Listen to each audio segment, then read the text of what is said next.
y a todos. Pues es un placer volver a estar aquí y como en aquellos tiempos antes de pandemia, todos juntos alrededor de Nathaniel. Y bueno, pues es una sensación de volver a la normalidad y a vernos las caras y retomar los abrazos tanto tiempo retenidos y nuestras charlas de los viernes que se han empezado ya. Pero bueno, arrancamos aquí fuerte, hoy con Nathaniel. Tenemos aquí a Nathaniel pues en la previa del 25N de violencia de género, del Día contra la Violencia de Género exactamente. Igual que nos reunimos otra vez, que era un 8 de marzo, el Día de la Mujer, ¿no? Entonces, es que hablar de Nathaniel y hablar de mujer pues es una cosa que va junto, no solamente es geopolítica, que por supuesto, pero no podemos hablar de liberación, ni de progreso, ni de avance, ni de qué pasa en el mundo sin hablar de la situación de la mujer. Antes de empezar la charla, a mí me gustaría que alguien del grupo de mujeres, Adela me ha dicho que sí, que no le importaba cualquiera, que nos explicara en un momento el acto que vamos a tener del 25N, pues el día 25 aquí en la plaza. ¿Queréis explicarlo alguna, por favor? Adela, ¿lo explicas tú o lo explica cualquiera? Vamos, que yo he estado muy liada y no me ha dado tiempo a estar en la reunión del otro día preparatoria. Cualquiera que venga a explicarnos, pues nada, en 2 minutos, que tenemos un acto el día 25 al que invitamos a todo el mundo. Pues sí. Toma. No, que pesa mucho. Esto pesa. Sácalo, que es una pinza. Yo te lo sujeto, da igual. Es una pinza. Ah, vale. Pues ya está. Sí, pues el día 20, bueno. Se ha apagado. El día. No hace falta. El día 25 de noviembre, en la Plaza Virgen del Romero, como todos los años, pues leeremos un manifiesto.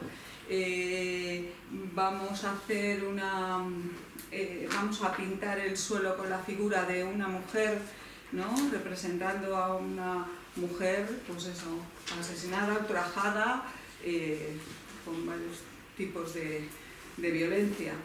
Y ponemos unas velas alrededor y luego iremos, eso es, y luego vamos a escribir unas frases. Violencia es, porque hay muchos tipos de violencia. Violencia es que te digan lo que te tienes que poner. Violencia es condenarte a la ay, es que me pongo nerviosa. Perdona, que sí. te he pillado así. Sí, me has pillado un poco de... Bueno, muchos tipos... No, mira, pues lo tengo aquí en un momento, porque sí es interesante que se sepa y que se diga. Entonces, pues mira, en un momento lo digo, ¿no? Porque nuestra amiga Ana hizo una redacción estupenda y entonces, pues ya está.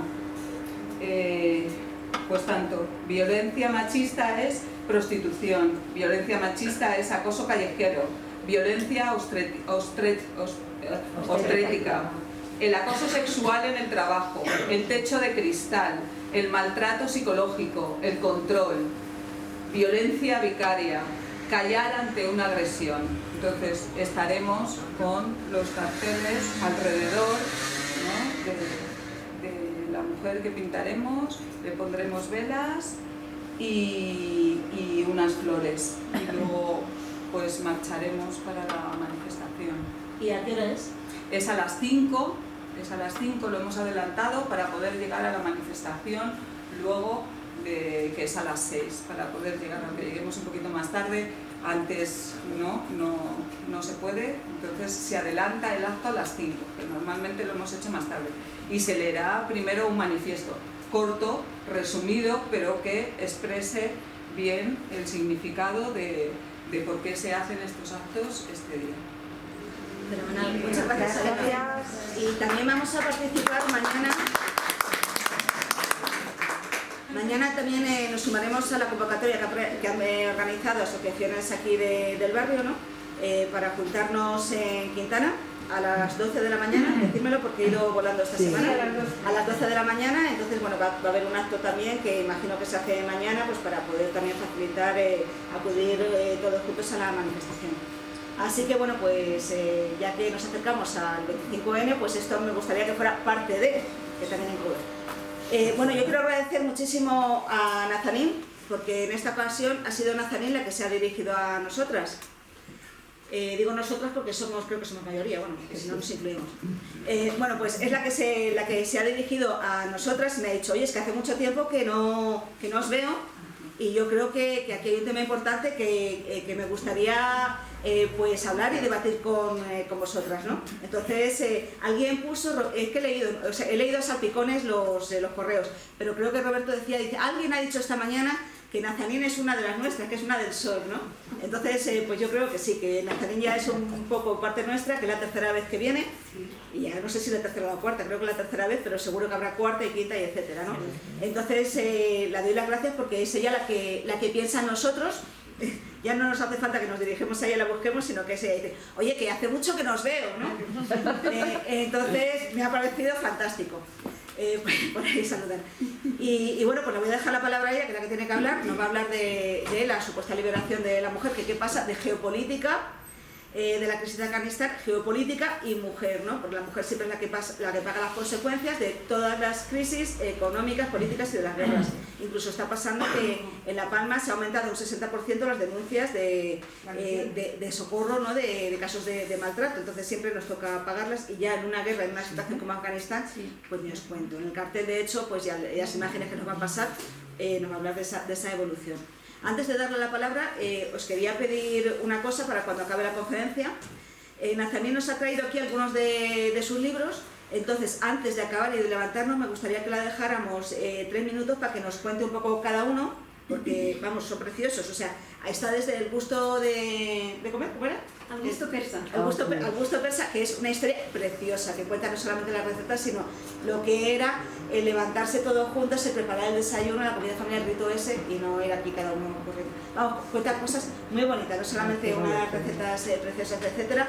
El de los cuentos persas, que lo hemos estado leyendo con Pablo, que nos lo compramos la última vez y la encantaba. O sea, tiene aquí muchas cosas que me gustaría que nos lo explicara antes de levantarnos y salir corriendo. Y ya lo último que os pediría, que siempre que hemos traído a Nazanín, pues luego la secuestramos aquí y pasa 1 hora, 2 horas y se nos acaba la comida, se nos acaba el vino, y entonces yo pediría que antes de secuestrarla, que sí, que va a estar aquí, imagino que no tiene prisa para irse, pues que la dejemos, por favor, que se tome algo con nosotros, que pueda comer algo y tomarse pues una copita de vino antes de que se quede aquí en este rincón, ¿vale? Bueno, pues nada, Nazanín, todo tuyo. Gracias.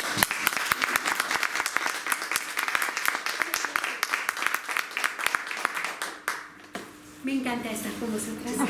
Gracias. Porque es esto, ¿no? Que podamos, no solo, o sea, no es la información unilateral, sino va y viene, ¿no? Así vamos a debatir. Y también es por la calidad de las personas que componen el grupo. Es muy importante esto. Mirad, elegí este título para la conferencia, que así fue la liberación, o así vivieron las mujeres afganas durante los 20 años del gobierno de la OTAN, porque ha sido gobierno de la OTAN, o sea, no es que estaban ahí. Cuando tú ocupas un país, eres responsable en todo lo que pasa con este pueblo.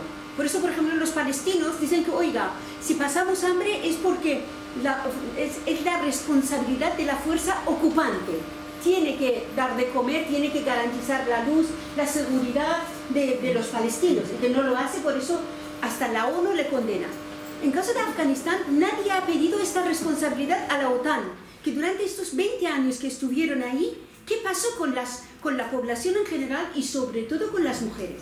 Porque gran parte, el 99,99% de la información que nos han pasado sobre estos 20 años son mentira, absolutamente falsa. Porque claro, son fuerzas dominantes y los medios de comunicación transmiten lo que ellos quieren, ¿no? Que la ocupación, mira que las mujeres están estudiando en Kabul, no llevan el burka, hay mujeres gobernadoras. Lo que sucede también, después del día 15 de agosto que vimos aquel espectáculo tremendo de que la gente hasta se colgaba de los aviones para huir de aquel paraíso que habían creado durante no 20 años, sino 40 y pico años, porque la intervención de Estados Unidos en Afganistán no empieza con las Torres Gemelas. En el 1978 Estados Unidos ya estaba metida de lleno en Afganistán y en toda la zona, que ahora lo veréis, ¿no?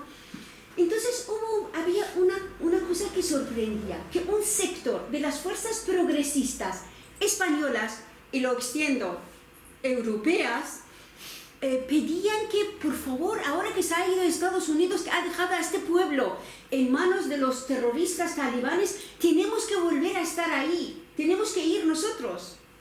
Hasta desde señor Borrell, por ejemplo, dijo, bueno, que Estados Unidos ni nos ha consultado esta retirada. No solo que no nos ha pedido permiso, porque es la OTAN, hay una reunión, hay miembros, ¿no? Tienen que debatirlo. Ni siquiera les había avisado según los países de la OTAN. Entonces, lo interesante es esto, no solo denuncia esto, que revela que la OTAN no existe. La OTAN es el Pentágono, es el Ministerio de Defensa de Estados Unidos, y el resto de los países ponen la carne de cañón. O sea, ahí están para matar y morir, a beneficio de quien manda, que es Estados Unidos.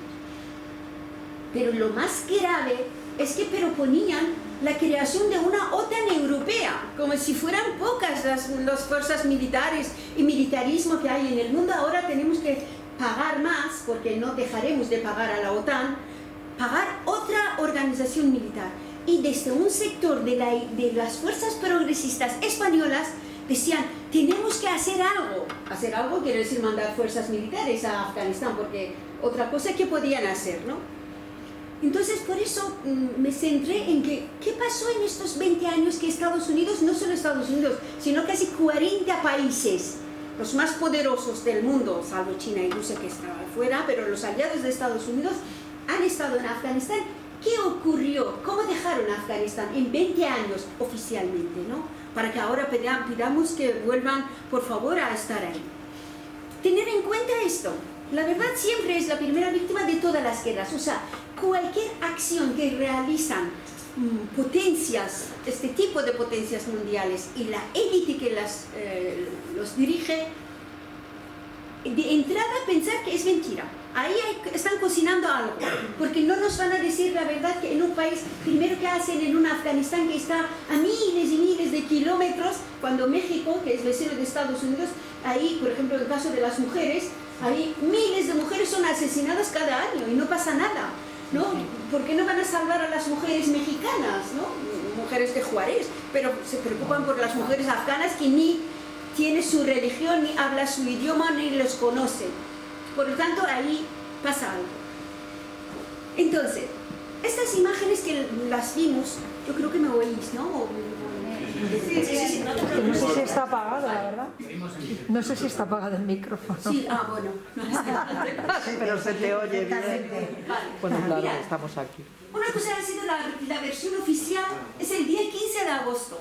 De repente nos despertamos todos de que Estados Unidos ha anunciado que se marcha de Afganistán y que de repente, en un país que ha estado bajo el control de 300.000 soldados de la OTAN equipados con las fuerzas, con la tecnología militar más avanzada de la historia de la humanidad, desde los satélites, radares, todo esto, en un país pequeño donde no hay nada, no hay ninguna fuerza que pueda, digamos, contrarrestar la influencia de Estados Unidos, de repente han aparecido los talibanes, este grupo, ellos le llaman fundamentalistas. Nosotros no les vamos a llamar fundamentalistas porque eso también es una trampa. Estamos hablando de las fuerzas fascistas, extrema derecha religiosa, porque cuando hablamos del fundamentalismo, es como si habláramos, bueno, este señor es fundamentalista, con respecto al matrimonio gay tiene una opinión reaccionaria, ¿vale? Esto es su opinión. Pero cuando estamos hablando de una fuerza militar, porque son fuerza militar, y que tiene un programa, y este programa es totalitarista, absolutamente es fascismo, ¿no? Estamos hablando de un grupo fascista, ahora para suavizarlo lo llamamos extrema derecha, ¿verdad? Un poco, porque nos da miedo pensar que, por ejemplo, aquí estén ocupando escaños. Exacto. Por eso decimos, no, son extrema derecha, no son fascistas, ¿vale? Vale. Entonces, de repente, la versión oficial es esta, que de repente llegan los talibanes que estaban ocupando y avanzando hacia Kabul, este día, el día 15 de agosto, asaltan Kabul y conquistan el poder, y el presidente un día antes ya se había marchado. O sea, ¿cómo es posible? Porque no se fue el mismo día. O sea, esto parece que sabían que se acercaban los talibanes. ¿Y por qué no les evitaron? No evitaron su avance hacia la capital, porque además, ¿qué más da Kabul si están en todo? Bien, entonces esta es la versión oficial. Esta es la escena del aeropuerto brutal, y ahí hubo mucha gente y sobre todo niños y mujeres que se quedaron aplastadas porque querían huir de los talibanes. O sea, esto también rompe esta idea de que los países musulmanes, la gente es muy religiosa, llevan el velo porque quieren, porque es su costumbre, su cultura, que ahora ya habéis visto en el grupo de las mujeres progresistas plataforma, tenemos una mujer que representa con su pañuelo la extrema derecha islámica. Además ella pertenece a un grupo que es el Opus Dei del sunismo mundial, que se llama la Hermandad Musulmana, que es exactamente el Opus Dei, con la misma fuerza, con el mismo programa y un mismo poderío. Este grupo incluso es más poderoso que Opus Dei. Es el grupo, porque claro, Opus Dei es un grupo católico.